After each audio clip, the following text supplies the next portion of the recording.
दोस्तों, एक दिन कॉलेज में प्रोफेसर ने विद्यार्थियों से पूछा कि इस संसार में जो कुछ भी है उसे भगवान ने ही बनाया है ना।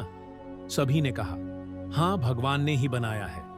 प्रोफेसर ने कहा कि इसका मतलब यह हुआ कि बुराई भी भगवान की बनाई चीज ही है। प्रोफेसर ने इतना कहा तो एक विद्यार्थी उठ खड़ा हुआ और उसने कहा कि इतनी जल्दी इस निष्कर्ष पर मत पहुंचिए सर। प्रोफेसर ने कहा, क्यों? अभी तो सबने कहा है कि सब कुछ भगवान का ही बनाया हुआ है, फिर तुम ऐसा क्यों कह रहे हो?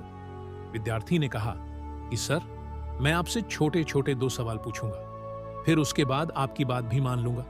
प्रोफेसर ने कहा, पूछो। विद्यार्थी ने पूछा, सर, क्या दुनिया में ठंड का कोई वजूद है? प्रोफेसर ने कहा, बिल्कुल है, 100% है। हम अंधेरे को महसूस करते हैं। विद्यार्थी ने कहा, नहीं सर, अंधेरे कुछ है ही नहीं। ये असल में प्रकाश की अनुपस्थिति का एहसास भर है। जहां प्रकाश नहीं होता वहां हम अंधेरे को महसूस करते हैं। प्रोफेसर चुप रहे। विद्यार्थी ने फिर पूछा, सर, क्या अंधेरे का कोई अस्तित्व है? प्रोफेसर ने कहा, बिल्कुल है, रात को अंधेरा होता है। विद्यार्थी ने कहा, नहीं सर, अंधेरा कुछ होता ही नहीं। ये तो जहां रोशनी नहीं होती वहां अंधेरा होता है। प्रोफेसर ने कहा, तुम अपनी बात आगे बढ़ाओ। विद्यार्थी ने फिर कहा, सर, आप हमें सिर्फ लाइट एंड हीट ही पढ़ाते हैं, आप हमें कभी डार्क एंड कोल्ड नहीं पढ़ाते।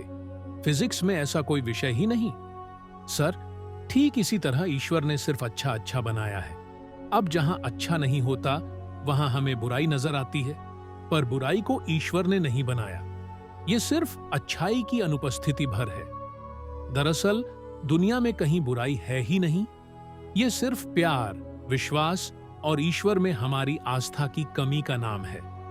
धन्यवाद दोस्तों, वीडियो को लाइक करें और हां, चैनल को सब्सक्राइब करें।